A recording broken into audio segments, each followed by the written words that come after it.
गांव जहां घरों में गुसलखाने की व्यवस्था नहीं थी, इसलिए गांव की औरतें खुले में नहाने को मजबूर थी। अरे नई बहू, सोकर उठी नहीं क्या? स्नान के लिए नदी पर जाना है। बड़ी भाभी, नहाने के लिए नदी पर? लेकिन यूं खुले में नहाते हुए कोई देख लेगा तो? हाँ सुधा, इस गांव में औरतें खुले में ही नहाती हैं। और वैसे भी गांव के लोगों को पता है कि जिस समय गांव की औरतें नदी पर नहाने जाती हैं, उस समय गांव के मर्द नदी के आसपास भी नहीं फटकते। अच्छा, आप देर मत करो, वैसे भी नदी किनारे इस समय सुनसान होता है। हम जल्दी से नहाकर आ जाएंगे। मालिनी और सुधा नदी पर नहाने के लिए जाती हैं। गांव की बहुत सी औरतें पहले ही नदी पर नहा रही थी। सुधा को बहुत शर्म आ रही थी। मालिनी भाभी, ये तो बहुत अजीब लग रहा है। अगर किसी ने हमें देख लिया तो हमारी इज्जत तो मिट्टी में मिल जाएगी। अरे काहे का शर्मा रही हो बहू रानी? हमें इतने साल हो गए, आज तक तो हमें किसी ने देखा नहीं, तो अब कौन देखेगा? चौधरी साहब से सब डरते हैं, इसलिए नदी किनारे कोई मर्द नहीं आता, सिर्फ औरतें ही नहाती हैं। सुधा को बहुत अजीब महसूस हो रहा था, पर वो करती क्या? मजबूरी में उसे मालिनी और बाकी की गांव की औरतों के साथ नदी में उतरना ही पड़ता है। बड़ी मुश्किल से सुधा नदी में नहाकर घर आती है। अब तो रोजाना ही वो मालिनी और बाकी की गांव की औरतों के साथ नदी पर नहाने लगी। धीरे धीरे जब सुधा को लगा कि सचमुच नदी के आसपास सिर्फ औरतें ही आती हैं, तो वो थोड़ी बेफिक्र हो गई।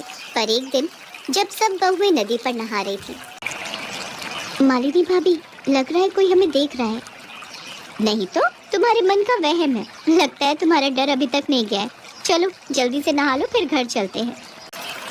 अगले दिन भी सुधा को ऐसा ही महसूस हुआ। मालिनी भाभी, मैं कह रही हूँ ना कि कोई है जो हमें देखता है। मुझे बार बार गलत महसूस नहीं हो सकता। अरे बहू रानी, तुम बेकार में ही डर रही हो। किसी की इतनी मजाल नहीं जो हमें नहाते हुए देख ले। और ये सच था। गांव वालों की इतनी हिम्मत नहीं थी कि वो गांव की बहुओं को खुले में नहाते हुए देख ले। तो आखिर कौन था जो उन सबको खुले में नहाते हुए देख रहा था? अरे यार मगन, ये गांव तो बहुत बढ़िया है यार। तूने बिल्कुल सही जगह का पता लगाया बे। खुले में नहाती इन गांव वालों की बहुओं के हमने बहुत ही बढ़िया फोटो अपने फोन में निकाल ली है बे। वही तो, मैंने बिल्कुल सही गांव का पता लगाया ना। अब इन फोटोओं का इस्तेमाल करने का सही समय आ गया बे। गांव के चौधरी की दोनों बहुएं भी उन औरतों के साथ ही नहाने आती हैं।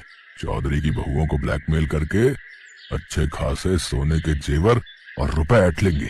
और तू तो जानता ही है, ये गांव की भोली भाली बहुएं शर्म से किसी को कुछ नहीं बताएंगी। तो ठीक है, किसी दिन रास्ता रोककर ये फोटोएं उन्हें दिखा देते हैं। तो देर किस बात की है? कल दिन में जब वे दोनों नहाकर जा रही होंगी, तभी रास्ते में उन्हें पकड़ लेंगे। अगले दिन मालिनी और सुधा नदी पर नहाकर जब हवेली की तरफ जा रही थी, तो नदी से थोड़ी दूरी पर जगन और मगन नाम के उन बदमाशों ने उनका रास्ता रोक लिया और उन दोनों को फोटो दिखाने लगे। दोनों बहुएं डर गई। अब अगर तुम दोनों नहीं चाहते कि ये फोटो गांव में हर कोई देखे या फिर गांव से बाहर और भी जगह ये फोटो पहुंचे, तो जैसा हम कहते हैं वैसा तुम दोनों करोगी। नहीं नहीं, हमारी ये फोटो किसी को मत दिखाना। तुम्हें क्या चाहिए, हमें सीधी तरह बता दो। अगर तुम चाहती हो कि हम ये फोटो किसी को न दिखाएं और अपने फोन से हटा लें, तो कल दोपहर तक 2 लाख रुपए नकद और सोने के जेवर एक बैग में भरकर तुम दोनों हमें ला कर दोगी। उसके बाद हम यहाँ से चले जाएंगे। ठीक है, तुम चिंता मत करो, हम कल दोपहर तक तुम्हारी ये मांग पूरी कर देंगे। पर तुम तब तक ये फोटो किसी को नहीं दिखाओगे। मालिनी पूरी तरह घबरा चुकी थी। वो दोनों घर लौट आती हैं। मालिनी भाभी, हम ये गलत कर रहे हैं। अन्याय के सामने झुकना कायरता है। हम अन्याय को छूट दे रहे हैं।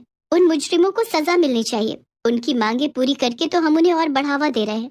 आज वो हमारे साथ ऐसा कर रहे हैं, कल किसी और के साथ करेंगे। ये सरासर गलत है भाभी। तो हम कर भी क्या सकते हैं सुधा? हमारी फोटो बदमाशों के पास है। हम ये बात किसी से नहीं कह सकते। बदमाश हमारी फोटो हर जगह दिखा देंगे। पर सुधा बहुत हिम्मत वाली थी।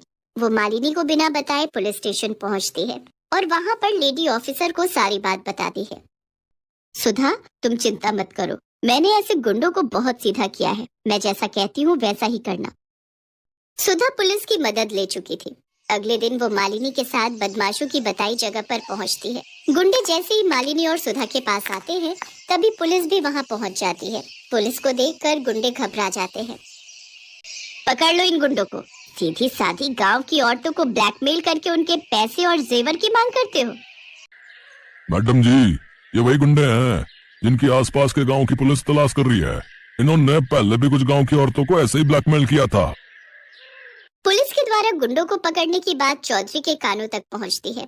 उन्हें भी अपनी गलती का एहसास हो जाता है। चौधराइन, तुम सच कह रही हो, गलती मेरी ही है। मैं ही पुराने ख्यालों में जी रहा था।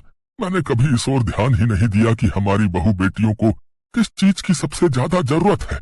मैं वादा करता हूँ, इस गांव में हर घर में गुसलखाना होगा, ताकि फिर कभी किसी बहू बेटी के साथ ऐसा ना हो। सुधा, आज तुम्हारी हिम्मत की वजह से हम कितनी बड़ी मुसीबत से बच गए। भाभी, ये तो मेरा फर्ज था। मुझे खुशी है कि आज मैंने जो हिम्मत की, उस कारण इस गांव की बहुओं को अब खुले में नहीं नहाना पड़ेगा। गांव की इज्जत अब सुरक्षित रहेगी। वीरपुर गांव की औरतें सुधा की बहुत तारीफ करती हैं। आज हर घर में गुसलखाना था और गांव की औरतों ने भी अब खुले में नहाना बंद कर दिया था।